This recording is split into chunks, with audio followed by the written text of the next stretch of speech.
Hi everybody, welcome back to Goodnight, Lighthouse. I'm Miss Dorothy and I'm here to read you another story. Another story about watermelon. I know, it's getting a little crazy, but this is a crazy watermelon book about a little girl who's crazy about watermelon. And this book is called Watermelon Madness.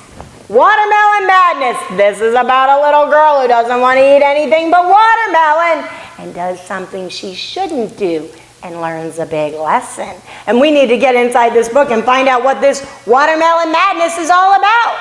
Are you ready to get inside this book with Miss Dorothy? Good.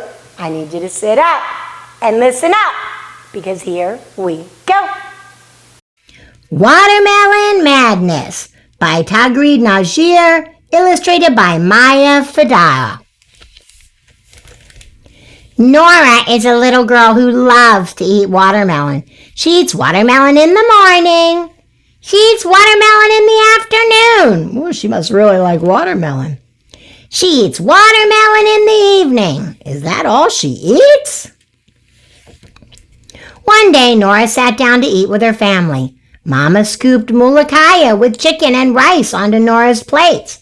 But Nora turned up her nose. I don't like mulakaya. I don't like chicken. I only want watermelon. Chicken is good for you, Nora, Baba insisted, and mulakaya is yummy. She needs to try something else. Nora roared, watermelon, watermelon, I only want watermelon. Uh-oh.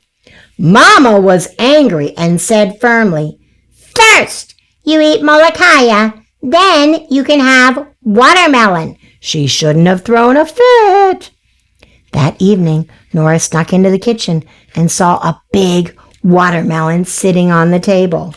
She stood there for a moment and thought, yum, that is a very big watermelon.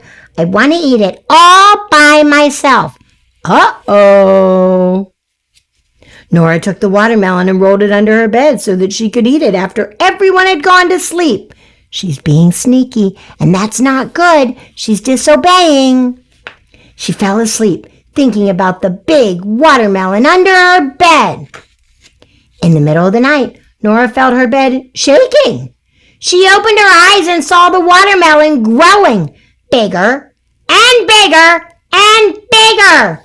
It got so big that her bed almost touched the ceiling. Oh, no! Nora slid down the watermelon.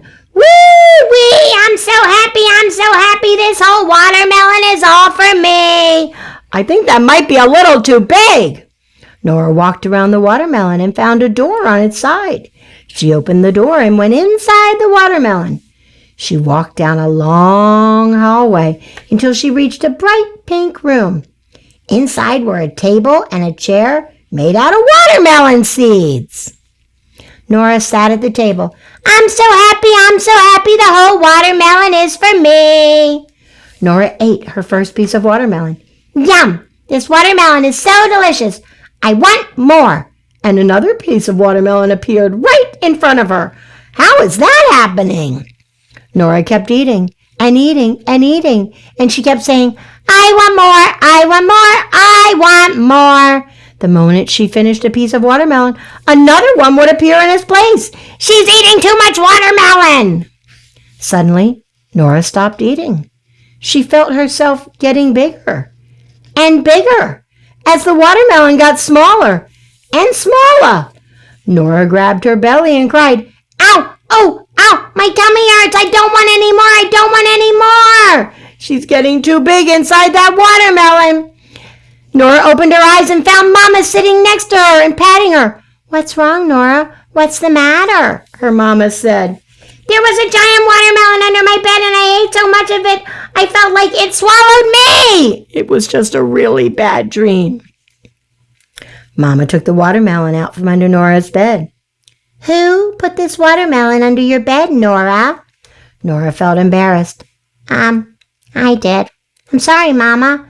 I wanted to eat the whole watermelon all by myself, but it started getting bigger and bigger as the watermelon got smaller and smaller.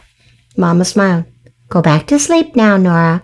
We'll talk about the magic watermelon tomorrow. Nora turned over in bed and fell asleep right away. The next morning at breakfast, Nora ate her fried egg and za'atar with olive oil and drank all her milk. She's not eating just watermelon. She learned a very important lesson, and now she's ready to obey. Wow! I am so glad Nora decided to eat something besides watermelon. That was a crazy story. Nora wouldn't eat anything but watermelon, and she disobeyed her parents, which is not a good thing to do. They told her she could not have watermelon, and she went and got the watermelon and hid it under her bed. But I think she was feeling bad about that, because then she had a terrible dream about eating so much watermelon that she grew into the size of a giant watermelon. That was crazy. But when she woke up, she realized she was wrong. She told her mom what she had done, and then the next morning, she started eating exactly what she was served. I'm so glad she learned that lesson. You know, it's okay to love watermelon. We all do. But you have to eat other food too. It wouldn't be healthy to just eat watermelon all the time. And it wouldn't be healthy to disobey Mom and Dad. Mom and Dad told her not to touch that watermelon, but she did. I hope you don't do that. I hope when Mom and Dad tell you not to touch something, you obey. Because bad things can happen if you don't. Now, I don't want that for you. So tomorrow, whatever Mom and Dad say, you obey. Because what does Miss Dorothy always say? Obey, and obey right away. And then come back and see Miss Dorothy, because I'm going to be sitting right here, ready to read another book to you. Bye! Thanks for reading with Miss Dorothy. I hope you enjoyed this book, and I hope you'll come back soon to read another. What's your favorite book? Drop Miss Dorothy a note and let me know. I'll go find it and I'll read it to you.